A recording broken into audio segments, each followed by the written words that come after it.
السلام علیکم بچوں۔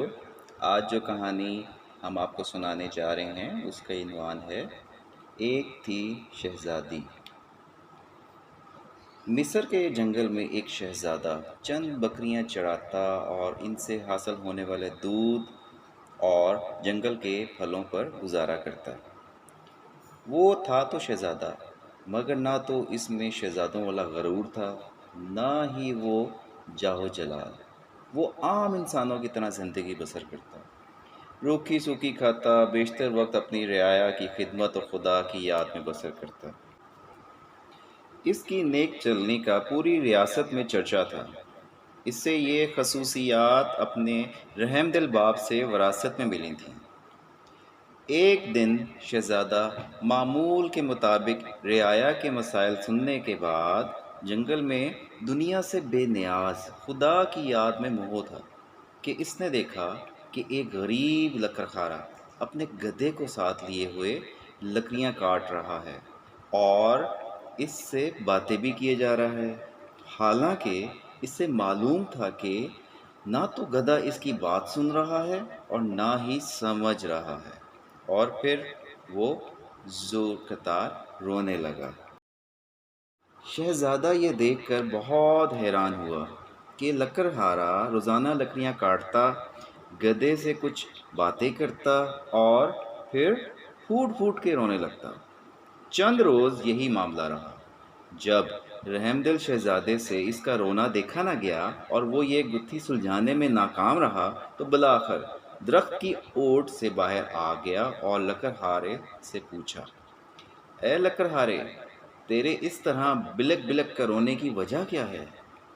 غریب بوڑھا ہمدرد انسان سامنے پا کر اور شدت سے رونے لگا اور سسکیوں کے ساتھ اپنی بدبختی کی کہانی سنانے لگا۔ میرا ایک بیٹا تھا جسے خدا نے بے تحاشا دولت سے نوازا تھا۔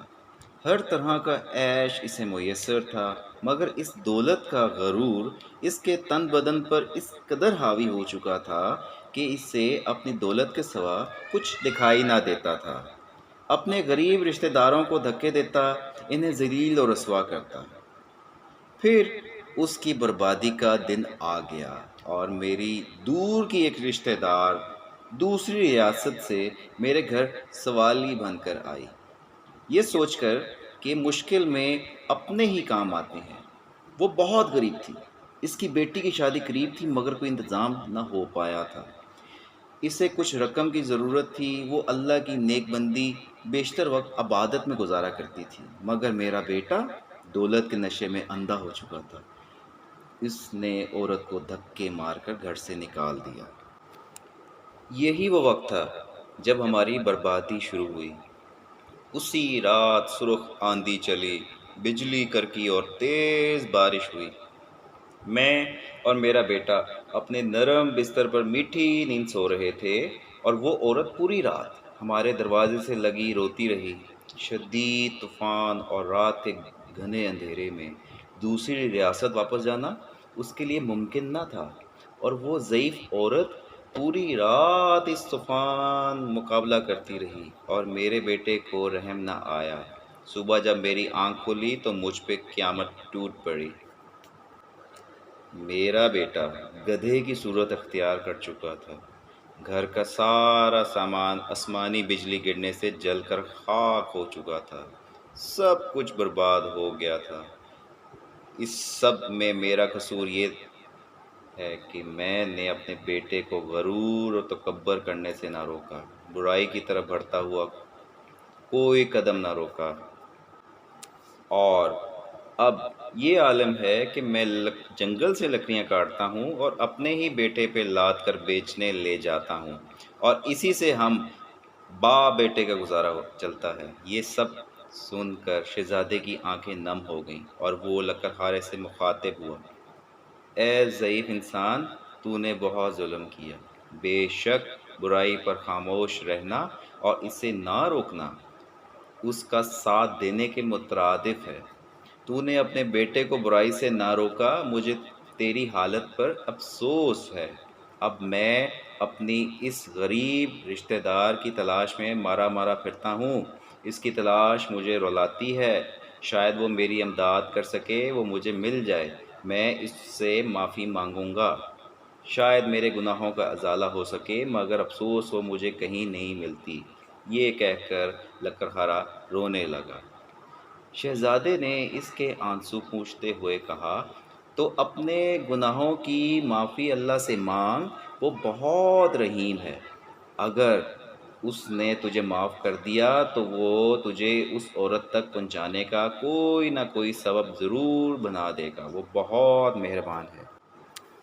اللہ اپنے بندوں پر ظلم نہیں کرتا۔ بورا لکڑہارا اسی وقت سجدے میں گر کر بلک بلک کر اپنے گناہوں کی معافی مانگنے لگا۔ اچانک دور سے کسی گھوڑوں کی ٹاپوں کی آواز سنائی دینے لگی۔ ایک خوبصورت شہزادی سفید رنگ کے حسین گھوڑے پر سوار تھی۔ قریب آ کر شہزادے سے مخاطب ہوئی، اے شہزادے، آخر یہ کیا ماجرا ہے؟ شہزادے نے بورے کی رام کہانی سنا دی۔ شہزادی کی آنکھوں میں آنسو جاری ہو گئے اور وہ گھوڑے سے اتری اور لکڑہارے سے کہنے لگی، میں ہی وہ لڑکی ہوں جس کی ماں تیرے در پر سوالی بن کر آئی تھی، مگر اے بدبخت، تیرے مغرور بیٹے نے اس نیک عورت کی زندگی ہی چھین لی۔ ساری رات تیرے دروازے پر تیز بارش میں طوفان کا مقابلہ کرتی رہی کہ شاید تجھے رحم آ جائے۔ بالآخر تیز بارش کی ٹھنڈی بوندوں کو وہ بری جان برداشت نہ کر سکی اور دنیا سے چلی گئی۔ جب صبح ہوئی تو رحم دل بادشاہ معمول کے گشت پر تھا۔ اس کا وہاں سے گزر ہوا۔ وہ میری ماں کو جب گھر لایا تو ماں کی لاش دیکھ کر میرے پیروں تلے سے زمین ہی نکل گئی۔ اب میرا سہارا کوئی نہ تھا۔ بادشاہ یہ سب دیکھ کر بہت پریشان ہوا۔ بالآخر اس نے مجھے اپنے ساتھ لے کر جانے کا فیصلہ کیا۔ کچھ عرصہ میں اس کے محل میں رہی اور اس نے مجھے نیک لڑکی پا کر اپنے بیٹے سے میری شادی کرا دی۔ شاید یہ میری ماں کی دعاؤں کا نتیجہ تھا، جس نے میری خاطر اپنی جان قربان کر دی، اور اس رب نے مجھ غریب کو فرش سے اٹھا کر عرش پر بٹھا دیا اور اس نیک شہزادے سے میری شادی کرا دی، جو اس وقت تیرے سامنے کھڑا ہے، اور تجھے تیرے مغرور بیٹے کے کرموں نے عرش سے فرش پر گرا دیا۔ خدا کی قدرت دیکھ کر لکڑہارا شرمندگی سے زمین میں گڑتا جا رہا تھا۔ وہ رو رو کر شہزادی سے معافی مانگی۔ شہزادی بہت رحم دل تھی۔ لکڑہارے کے آنسوؤں سے اس کا دل بھر آیا اور اس نے لکڑہارے کو معاف کر دیا۔ خدا کی قدرت، لڑکا اس لمحے اپنے اصل روپ میں واپس آ گیا اور خدا کے حضور سجدے میں گر گیا اور شہزادی سے بھی معافی مانگنے لگا۔ شہزادی نے اس سے بھی معاف کر دیا۔ بالآخر دونوں باپ بیٹا اپنی جھونپڑی کی طرف روانہ ہو گئے۔ تو بچوں، ہمیں یہ سبق ملتا ہے کہ کبھی بھی غرور نہیں کرنا چاہیے اور تکبر سے بچنا چاہیے۔ کیسی لگی آپ کو آج کی کہانی؟ Subscribe now and press the bell icon. Never miss an update.